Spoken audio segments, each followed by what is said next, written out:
So maybe you could say that, like, I'm an astrophysicist and I'm okay? Yes.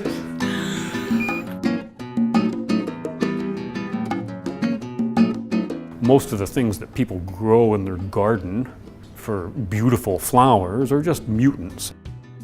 So next time you give your loved one a rose or carnation, you're just giving them a horrible homeotic mutant for Valentine's Day. The closest thing you could get to real magic is doing mathematics. So that's why I'm doing it. The bang of the chalk, getting the sore arm when I'm writing, the clouds of dust.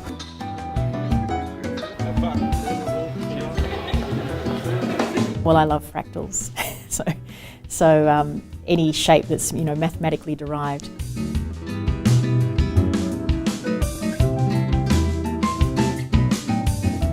There's a piece of carbon in your nail. Where was that a year ago?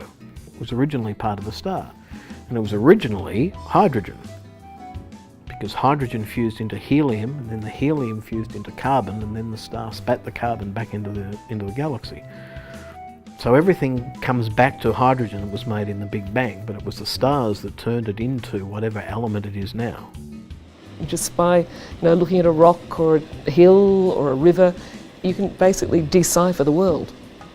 The very process of spending a few hours just playing music, I just feel like I can tackle those hard problems that I've put aside during the week.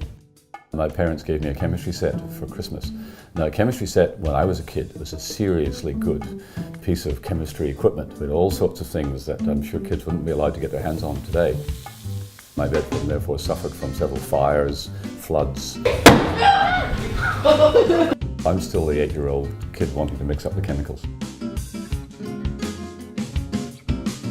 When I started studying meteorology, of course, my mum was extremely pleased with my choice. Not because she thought I would one day be a scientist in Australia. She wanted me to be a TV presenter. She would see me every night explaining the weather on TV. That was her dream job for me.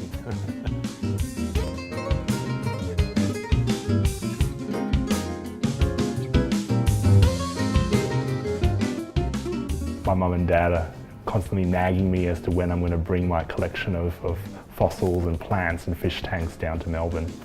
Are they still feeding the fish? Yeah, they're still feeding the fish.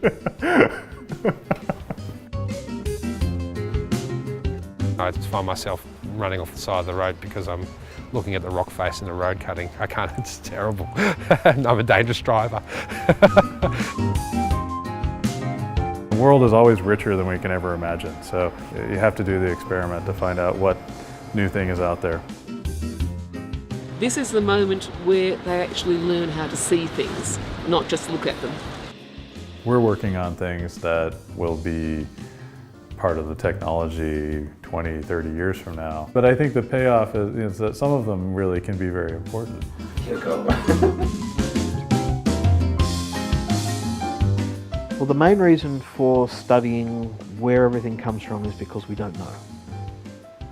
And if there's something we don't know and it's knowable, I think we should be trying to find out.